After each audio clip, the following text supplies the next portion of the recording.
प्रायोजक हैं रोजगार डेवलपर्स। नमस्कार, स्वागत है आपका न्यूज बुलेटिन में और मैं हूं आपके साथ सपना पांडे। बुलेटिन की शुरुआत से पहले एक नजर इस वक्त की हेडलाइंस पर। कांग्रेस ने अंबेडकर का किया अपमान, सीएम योगी बोले कुछ लोग वक्फ के नाम पर भड़का रहे हिंसा। उत्तर प्रदेश, दिल्ली समेत 9 राज्यों में मंडराया बिजली संकट, भीषण गर्मी के बीच एनटीपीसी की 3 यूनिट बंद। आंध्र प्रदेश की पटाखा फैक्ट्री में जोरदार धमाका, 8 लोगों की मौत, कई घायल। उत्तर प्रदेश के संत कबीर नगर के जंगल में पेड़ से लटका मिला युवक का शव, पुलिस जांच में जुटी। वक्फ कानून के विरोध में हिंसा के बाद बीजेपी सांसद ज्योतिर्मय महतो ने बंगाल के 4 जिलों में EFSPA की मांग की। मिशन अस्पताल में हुई 7 मौतों के मामले में लगातार एक के बाद एक राज खुलते जा रहे हैं। जिसे महज एक फर्जी डॉक्टर समझा जा रहा था, वह एक शातिर खिलाड़ी और अपराधी व्यक्ति निकला। नरेंद्र विक्रमादित्य उर्फ डॉक्टर नरेंद्र जॉन केम को पुलिस रिमांड पर लिए जाने के बाद उसकी निशानदेही पर पुलिस उसके गृह निवास कानपुर पहुंची थी, जहां से कई चौंकाने वाले सच निकलकर सामने आए हैं। हमारी टीमें प्रयागराज और कानपुर गई थी, तो उनकी सर्चिंग में इनके घर से, जो जहाँ पर ये किराए पर रह रहे थे, बहुत सारे और भी फर्जी डॉक्यूमेंट मिले हैं। बहुत सारे डॉक्यूमेंट जो हैं वो ट्रिप्लिकेट में मिले हैं। नकली डॉक्यूमेंट और सील बनाने का सामग्री मिला है। बहुत सारे नकली ब्लैंक डॉक्यूमेंट मिले हैं। बहुत सारे ID कार्ड, आधार कार्ड जो हैं वो अलग अलग फ़ोटोज़ के साथ मिले हैं। इनके घर से और भी बहुत सारे पुरानी जो इन्होंने हमको पेश की थी डिग्रीज़ जिन्होंने नकली बनाई हैं, उसकी और भी कॉपीज़ मिली हैं। तो जैसा मैंने बताया कि एक बहुत बड़ी लैब तरीके से इन्होंने बना कर रखा हुआ था। वहाँ प्रिंटर मिले हैं। इनके मोबाइल से भी तमाम तरह के डॉक्यूमेंट मिले हैं, जिससे ये फर्जी सर्टिफिकेट और पेपर्स बनाया करते थे। अब बहुत सारे रिसर्च पेपर जिन्होंने एडिट किए हैं उसकी कॉपी मिली हैं। बहुत सारे मेडिकल डिसर्टेशन थे, उनकी भी कॉपीज़ मिली हैं इनके पास से। ओवरऑल एक फेक डॉक्यूमेंट्स का बहुत बड़ा जखीरा मिला है और इनसे पूछताछ में भी ये चीज़ क्लियर हुई है कि उसके बाद इन्होंने बहुत सारी चीज़ें नकली बनाई हैं, जो कि हमारी विवेचना में मिलती भी जा रही हैं। तो उसको हमने वैसे जब्त किया है वहाँ से। सर, ये कब से काम कर रहे हैं, कहाँ काम किए, क्या इन्होंने जो अपनी सूचना दी है उसमें 2004 के बाद से ये कुछ टाइम के लिए भारत आए हुए थे। 2009 से लेकर 2004 तक इन्होंने UK में MD का कोर्स किया है और एक कोई और कोर्स किया है कार्डियोलॉजी का। उसके संबंध में इनके जो ओरिजिनल डॉक्यूमेंट हैं वो अभी बाहर की एक यूनिवर्सिटी है वहाँ पर जमा है। वो इनका उनसे पत्राचार चल रहा है, वो अभी वापस नहीं कर रहे हैं। हमारा प्रयास ये होगा कि हम वहाँ से भी इस बात की तस्दीक कर लें। बहरहाल इधर बीच अभी भी किसी यूनिवर्सिटी से या किसी मेडिकल काउंसिल से, बाहर की भी मेडिकल काउंसिल से इनके वहाँ पढ़ने के संबंध में कोई डॉक्यूमेंट प्राप्त नहीं हुए हैं। हमारा ये मानना है कि इन्होंने केवल MBBS किया है और उसके बाद की सारी डिग्री इनकी फर्जी हैं। कोर्ट ऑफ लॉ में अगर ये आगे पेश करते हैं अपने वकील के माध्यम से तो बात अलग है। हमारी इन्वेस्टिगेशन में अभी ऐसी कोई बात निकल के नहीं आई है। इनके परिवार से भी संपर्क हुआ है। इनके परिवार में इनके पिता और उनके भाई का परिवार है जो कानपुर में रहते हैं। वहाँ के स्कूल का डॉक्यूमेंट भी हमें प्राप्त हुआ है जहाँ ये पढ़े थे। इनके पिता के मुताबिक वहाँ पर इनके ज़रा संपर्क नहीं है, अपने परिवार में इनकी ज़रा बातचीत नहीं होती है। 1999 में घर से निकलने के बाद से इक्का दुक्का बार ये घर गए हुए हैं। परिवार में भी किसी से बातचीत ज़्यादा नहीं होती है। उनको भी इस बात की सूचना मीडिया के माध्यम से मिली थी कि इन्होंने ऐसा कोई फर्जी नाम बना के उपचार किया है और वहाँ पे इतनी मौतें हुई हैं। तो ओवरऑल परिवार से उनके स्टेटमेंट हमने ले लिए हैं। वहाँ पर इनके कुछ बचपन की फ़ोटोज़, डॉक्यूमेंट्स हमें उपलब्ध हुए हैं, जिससे इनके नाम की तस्दीक तो हो रही है। इनका असली नाम नरेंद्र विक्रमादित्य यादव ही है और बाकी आगे के डॉक्यूमेंट की तस्दीक अभी और वेरिफिकेशन बाकी है। विदेश में भी नाम? हाँ, विदेश वाला जैसा मैंने बताया कि अभी हम कंफर्म नहीं कर पा रहे हैं क्योंकि हमें अभी कहीं से जवाब नहीं मिला है। हमने कई जगह पत्राचार किया है, तो जैसे वो आगे मिलता है जानकारी तो वो साझा किया जाएगा। नाम कैसे आया? एनजॉन केम कैसे नाम आया? क्या धर्मांतरण किया? नहीं, धर्मांतरण का विषय नहीं है। जो लंदन के सेंट जॉर्जेस मेडिकल कॉलेज के फेमस डॉक्टर हैं डॉक्टर जॉन कैम, उनसे ये प्रभावित रहे हैं पहले से। अपने ब्लॉग पर भी इन्होंने उनके बारे में लिखा है कि मैं उनके साथ पढ़ा हूँ या मैं उनके अंडर में काम किया हूँ, मैंने उनसे काम सीखा है, जिसके बारे में वो डॉक्टर जो लंदन के हैं उन्होंने भी इसका खंडन किया हुआ है मीडिया में कि वो इस व्यक्ति को नहीं जानते और ऐसा कोई व्यक्ति उनके अंडर में ट्रेनिंग नहीं लिया है। तो ये नाम, चूँकि वो डॉक्टर प्रसिद्ध हैं, उनका नाम इन्होंने यूज़ किया है ताकि मेडिकल कम्युनिटी में और फॉरेन कंट्रीज़ में इनका नाम चल पाए। दूसरा जो मैंने पहले भी बताया था कि 1998 में नाम चेंज करने का इन्होंने प्रयास किया था, यही नाम चेंज करने का प्रयास किया था, बट वो फॉलो अप में चेंज नहीं हुआ, इन्होंने चेंज नहीं करवाया। 2013 में इनके ऊपर नोएडा में एक FIR हुई थी जिसमें भी फोर्जरी और चीटिंग का मामला दर्ज है, उसमें गिरफ्तारी नहीं हुई है। उस मामले के बाद शायद इन्हीं कारणों की वजह से इंडियन मेडिकल एसोसिएशन ने इनको डीबार किया था। इनके सर्टिफिकेट को और इनकी योग्यता को उन्होंने ब्लॉक कर दिया था 5 साल के लिए।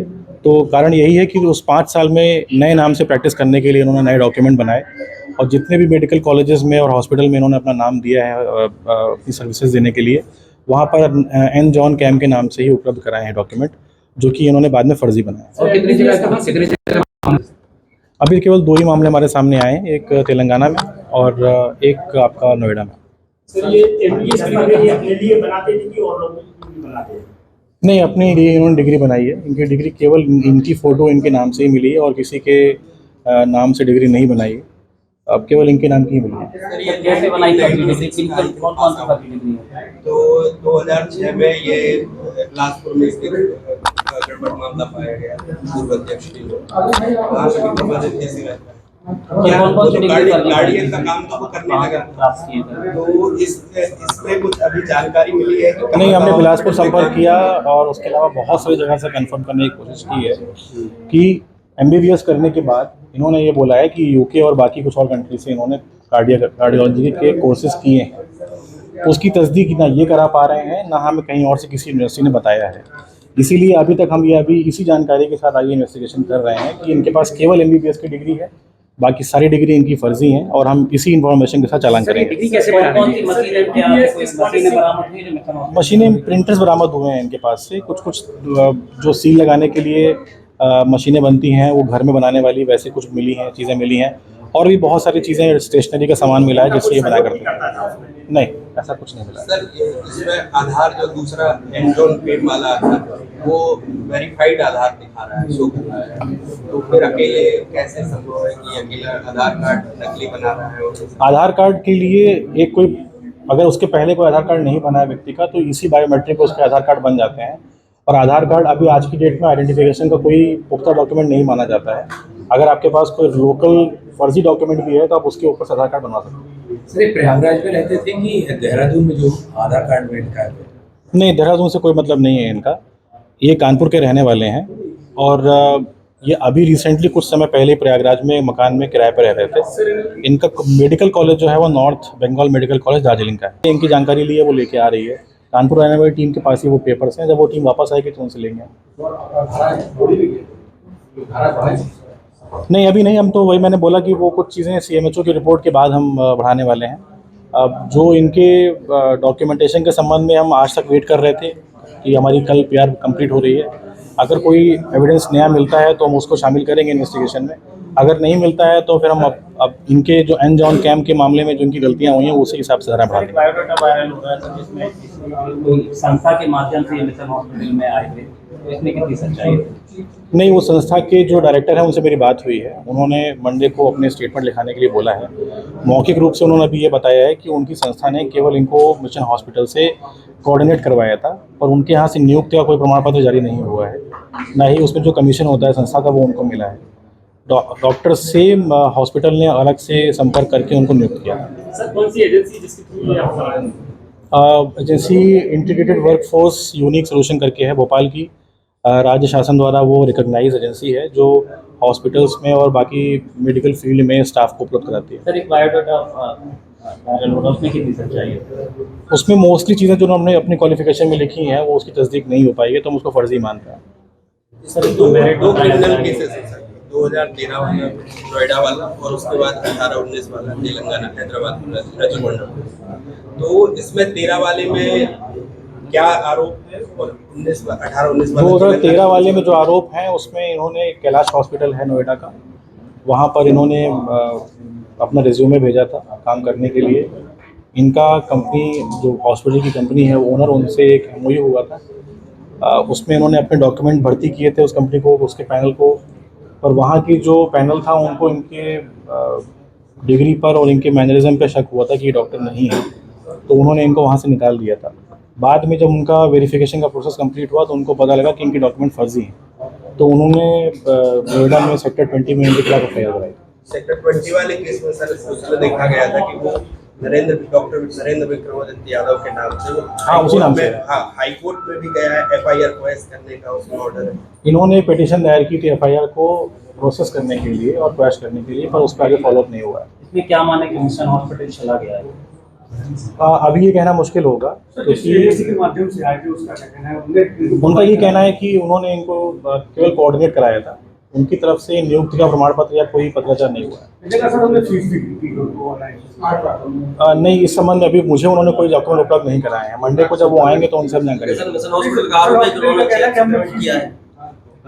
नहीं, ये मैं अभी इसकी तस्दीक मैं नहीं कर सकता, चेक कर लेता हूँ, पर अभी इसके बारे में मेरे पास कोई साक्ष्य नहीं है, तो वो आगे वाले आने में टाइम पता लगेगा। प्रदेश में कितने शहरों में अभी तक आपको जानकारी मिली, कितने शहरों या हॉस्पिटल के कोई पर्टिकुलर नाम मिलेंगे यहाँ काम?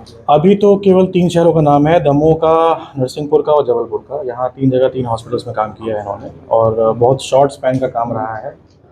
तो ये 3 जगह तो कंफर्म हुई है जो इन्होंने खुद बताए हैं। बाकी अगर और कुछ पता लगता है या कोई इन्फॉर्मेशन मिलती है तो शेयर करते हैं। हॉस्पिटल की जांच भी होगी और वहाँ पे कार्रवाई। खबरों का सिलसिला आगे भी जारी है। फिलहाल रुकेंगे एक छोटे से ब्रेक के लिए।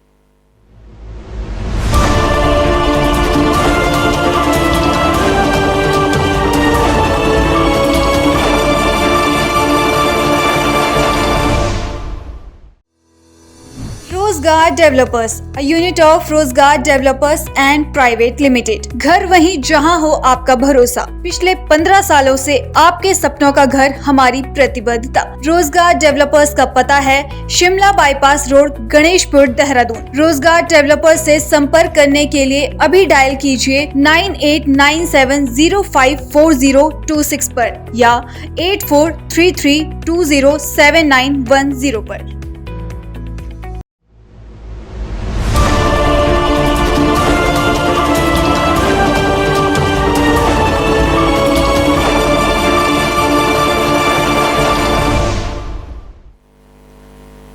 ब्रेक के बाद आपका फिर से स्वागत है।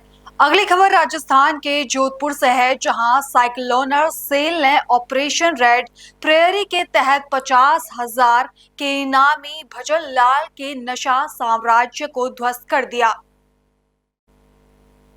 बता दें कि यह साइक्लोनर की बड़ी कामयाबी है। जोधपुर रेंज के आईजी विकास कुमार ने बताया कि नशे के खिलाफ चलाया जा रहा महाअभियान तेजी से अपने चरम पर है और नशा तस्करों का नेटवर्क लगातार ध्वस्त हो रहा है।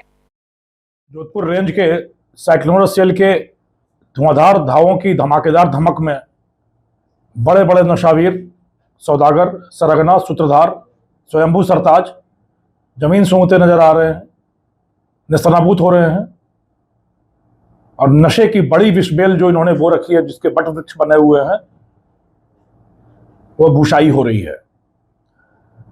नशे के इस महा प्रकोप के खिलाफ जनसाधारण के साथ मिलकर जोधपुर पुलिस ने महामुहिम छेड़ रखी है, जिसके तहत जितने ये बड़े सिपासालार हैं जो नशे की मादक द्रव्यों की आपूर्ति कर रहे हैं, उन पर गाज गिराई जा रही है और दूसरी तरफ जो खपत है, जो मांग है, जो मनुहार के तहत अफीम और चूड़ा चूड़ा परोसने की कवायद थी, लंबे समय से चल रही परंपरा थी, उसको समाप्त करने के लिए जन जन में अलख जगाया जा रहा है और मांग कम करते हुए आपूर्तिकर्ताओं के खिलाफ धुआंधार कार्रवाई करते हुए नशे के महाप्रकोप से इस पूरे इलाके को पूरी तरह मुक्त कर प्रगति के पथ पर आरूढ़ करने का यह सिलसिला लगातार जारी है।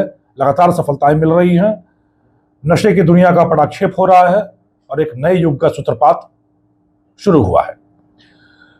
इस अगली कड़ी के रूप में ऑपरेशन रेड प्रेयर चलाकर 2 बड़े कुख्यात वांछित अपराधियों, भजना लाल जिस पर 50,000 रुपए का इनाम था, जो लंबे समय से फरार चल रहा था और एक बहुत बड़े गैंग का सूत्रधार था, और रूपाराम जो 3 राज्यों में, राजस्थान, गुजरात और मध्य प्रदेश में वांछित चल रहा था, लंबे समय से फरार चल रहा था। दोनों को तस्करी के दौरान नाथद्वारा के कमल होटल के कमरा संख्या 102 से दबोचने में सेक्टर टीम को सफलता मिली है। पकड़े जाने की कहानी अगर बताई जाए तो बड़ी ही दिलचस्प है। शायद विश्वासघात की धरातल पर ही अपराध की दुनिया कायम रहती है। एक दूसरे पर विश्वास करके उस खोखले धरातल पर जो पनपता फूलता है साम्राज्य, वह विश्वासघात के ठोस चट्टान से टकराकर चकनाचूर हो जाता है। भजनालाल ने जिस पेट्रोल पंप पे काम किया उसी के साथ विश्वासघात करके वहां 10 लाख की लूट की। जिस गुरु से नशे के कारोबार का ककारा सीखा उससे विश्वासघात करके स्वतंत्र गैंग बनाया और प्रतिस्पर्धा की, और अंत में उसी के सबसे विश्वासी सिपहसालार ने स्वतंत्र अस्तित्व बनाने के संघर्ष में उसके साथ बड़ा विश्वासघात किया और उसको उसकी मुकाम, उसकी मंजिल जेल की सलाखों के पीछे पहुंचा दिया। जिस तरीके से यह गैंग काम करता था बड़ा ही रोमांचक था।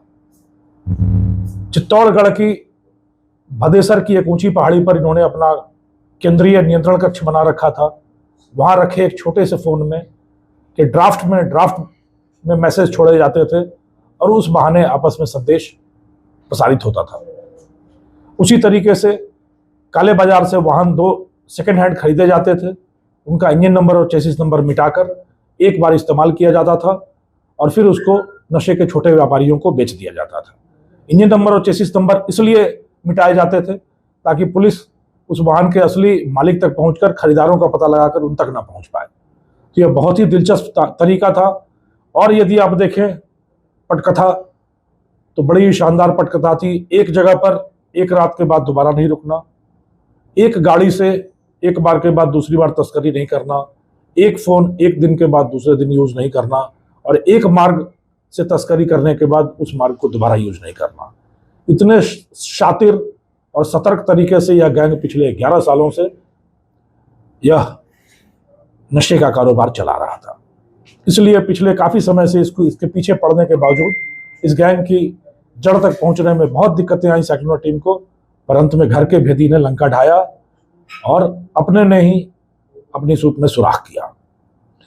मैं उम्मीद करता हूं कि इस गैंग के खुलासे, इनकी कारगुजारियों के पटाक्षेप के साथ ही नशे की दुनिया के एक बड़े अध्याय की समाप्ति हुई है और नशा मुक्त समाज की दिशा में एक ठोस कदम उठाया गया है। मारवाड़ के, मेवाड़ के युवाओं से, जन सामान्य से मेरा यही आह्वान है, इस नशे के आगोश से बाहर निकलना है, निर्मल शांति, समृद्धि, सफलता और सुरक्षा के पायदान पर कदम रखना है और शिखर तक आरूढ़ होना है। अगली खबर मध्य प्रदेश के भोपाल से है, जहां अंतर्राष्ट्रीय सहकारिता वर्ष समारोह का आयोजन हुआ। इस समारोह में केंद्रीय गृह मंत्री अमित शाह मुख्य अतिथि के तौर पर पहुंचे। इस दौरान सालों से जो सहकारिता आंदोलन धीरे धीरे मृतप्राय होता जा रहा था, पूरे देश के सहकारिता आंदोलन को एट अ ग्लांस देखे तो बहुत अनइवन हो गया था। कुछ राज्यों में सहकारिता आंदोलन गति पकड़ चुका, आगे बढ़ चुका, ग्रामीण विकास और आर्थिक विकास के सभी पैमानों में वो योगदान करता था। कुछ जगह इसका सरकारीकरण हुआ, कुछ जगह स्थगितता आई गई और कुछ जगह संपूर्ण विनाश हो गया। तो अनेक अलग अलग स्तर पर देश भर का सहकारी आंदोलन बटा हुआ था और उसका मूल कारण था कि समय के साथ सहकारी कानूनों में जो बदलाव होना चाहिए वो कानूनों में बदलाव नहीं हुए थे। हमारे संविधान में मल्टी स्टेट कोऑपरेटिव छोड़कर सारा कोऑपरेटिव ये राज्यों का विषय है। इसलिए देश भर में जिस तेजी से परिस्थितियां बदली, वो बदलती हुई परिस्थिति के अनुकूल कानून बनाने के इनिशिएटिव नहीं लिए गए और इसका मूल कारण था कि राष्ट्रीय स्तर पर समग्रता की दृष्टि से हर राज्य की भौगोलिक परिस्थिति, बारिश की परिस्थिति, ग्रामीण विकास और कृषि विकास के आयाम, पशुपालन के आयाम, इस सबको एक पेज रखकर केंद्रीय स्तर पर कोई विचार नहीं हुआ। और विचार होता भी कैसे? क्योंकि केंद्रीय स्तर पर कोई सहकारिता मंत्रालय ही नहीं था। आजादी के 75 साल बाद देश के नेता और प्रधानमंत्री नरेंद्र मोदी जी ने सहकारिता मंत्रालय की स्थापना की। और मेरा सौभाग्य है कि मुझे पहला सहकारिता मंत्री बना दिया। मोहन जी कह रहे हैं उनको थोड़ा आश्चर्य हुआ था। मोहन जी, आश्चर्य तो मुझे भी हुआ था। मगर मित्रों, ये 3.5 साल के समय के अंदर मोदी जी ने स्वयं बहुत बारीकी से देखकर सहकारिता आंदोलन में बहुत बड़ा बदलाव लाने का काम किया। संविधान के अंदर जो हमारी मर्यादाएं थी वो आज भी है। आज भी सहकारिता राज्य का विषय है। भारत सरकार सहकारिता के कोई क्षेत्र में कानूनी बदलाव नहीं कर सकती है। तो पैक्स को पुनर्जीवित करना, डेयरी क्षेत्र का बढ़ावा करना, उत्पादन के क्षेत्र में सहकारिता को ले जाना, urban cooperative bank, district cooperative bank और ग्रामीण बैंकों के सुचारू व्यवस्थापन करना, ये सारा काम कैसे हो सकता है? सहकारिता मंत्रालय ने सबसे पहला काम किया, प्राइमरी सोसाइटी, जो प्राइमरी एग्रीकल्चर सोसाइटी के नाम से जानी जाती है, इसके लिए एक मॉडल बायलॉज बनाए और मॉडल बायलॉज को सभी राज्य सरकारों को भेजा। बहुत सारे पत्रकार अटकलें लगा रहे थे कि मॉडल बायलॉज राजनीति की भेंट चढ़ जाएगा। कई सारे राज्य भारतीय जनता पार्टी शासित राज्य है नहीं, एनडीए शासित राज्य है नहीं, तो एनडीए की सरकार ने भेजा हुआ मॉडल बायलॉज वो क्यों स्वीकार करेंगे भला?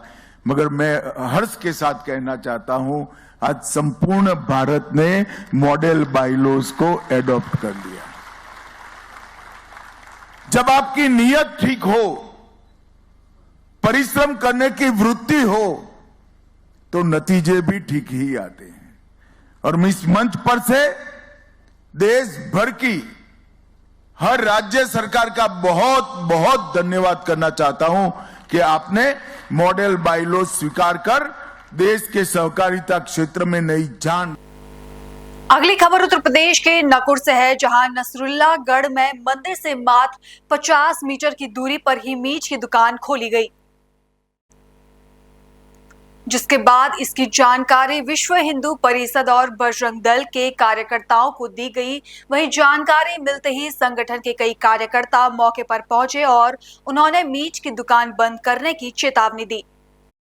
सूचना प्राप्त हुई थी कि मंदिर के पास 50 मीटर की दूरी पे मीट की दुकान खुल रही है, तो उस संदर्भ में गए, वहाँ पहुंचे, देखा हाँ उसमें ही था, पास में ही थी, और उनसे बात हुई कि घरे के आना हटा लेंगे। अब अगर जो उन्हें कल तक हटा ली ठीक है, वरना फिर हम अपना हटा देंगे, हमारे पास है हटानी। तो ये था। तो आगे कुछ निर्देश दिया गया उन्हें? निर्देश देख आए भी, बोला उनको भाई इसको हटाओ, अगर नहीं हटाएंगे तो कल तक फटर उनका उखाड़ के फेंक दिया जाएगा जी। क्या कहेंगे आकाश जी नसरुल्लागढ़ के बारे में? जो ये नसरुल्लागढ़ में कार्यकर्ताओं के माध्यम से सूचना प्राप्त हुई थी कि अवैध रूप से मंदिर प्रांगण से मुश्किल से 50 मीटर की दूरी पे मीट की दुकानें खोली जा रही है और वो बंद नहीं कर रहा।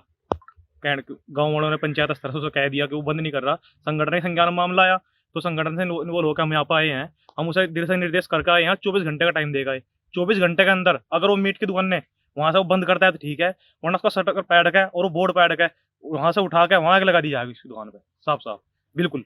वो अवैध रूप से मंदिर से 50 मीटर की दूरी है तो 500 मीटर की दूरी, गवर्नमेंट गाइडलाइन जो है कि 500 मीटर की दूरी पे आप मीट की दुकान नहीं खोल सकते। अब यही सब दिशा निर्देश देगा कि 24 घंटे में अपनी दुकान वहां से हटा ले। अध्यक्ष जी, आज प्रकरण क्या हुआ कि नसुल्लागढ़ गांव के अंदर आए हैं? ऐसा है भाई साहब, सूचना मिली थी कि यहाँ पर जो है ना मांस की दुकान जो है ना मंदिर प्रांगण से 50 मीटर की दूरी पर स्थित है। तो उसी को देखने के लिए आज यहाँ पर आए थे। और क्योंकि भाई सभी को मालूम है, जो है सरकारी दिशा निर्देश है कि धार्मिक स्थल से कम 500 मीटर की दूरी पर कोई भी इस तरह की दुकान नहीं होनी चाहिए, 500 मीटर के दायरे के अंदर। और अभी देखा तो ये तो 50 मीटर दायरा है। अभी एक मंदिर ये है माता का मंदिर, यहाँ पे इससे 20 मीटर के दायरे के अंदर ही दुकान खुली हुई है। तो अवैध रूप से दुकान खुली हुई है और हम प्रशासन से मांग करते हैं कि इन्हें तुरंत बंद कराया जाए। कोई भी इस तरह की अवैध गतिविधि जो है मंदिर प्रांगण से 500 मीटर की दूरी के अंदर नहीं चलनी चाहिए। अभी तो फिलहाल बंद है कह रहे, पहले बंद, अभी कब बंद हुई है? ये अभी बंद, सूचना मिलती है, उसको सूचना मिल गई, किसी ने सूचना दे दी भाई विश्व हिंदू परिषद बजरंग दल वाले आ रहे हैं, तो वो दुकान बंद करके यहाँ से चले गए। ठीक है, लेकिन अभी आधा घंटा पहले दुकान खुली हुई थी। और तो बस ये है कि ये हमेशा बंद हो जाए। हमें हमारा कोई भी ऐसा नहीं है कि भाई जो है वो 500 मीटर दूरी पर जाकर के कहीं दुकान खोले, अपना रोजगार करना है उसको करे, लेकिन 500 मीटर के दायरे में नहीं होना चाहिए कहीं भी धार्मिक स्थल के। संगठन में कौन कौन क्या क्या सदस्य है, कौन कौन मौजूद रहे? संगठन में देखिए ग्राम समिति का निर्माण हुआ है, यहाँ पर पूरी ग्राम समिति है। और जो है हमारे जिला सह मंत्री आकाश जी हैं, प्रखंड मंत्री आशीष जी हैं, और सदस्यगण हैं जो है सभी जो है। फिलहाल बुलेटिन में इतना ही। देश और दुनिया की बाकी तमाम खबरें देखने के लिए बने रहिए पल्स 24 न्यूज के साथ। नमस्कार। इस प्रोग्राम के प्रायोजक हैं रोजगार डेवलपर्स।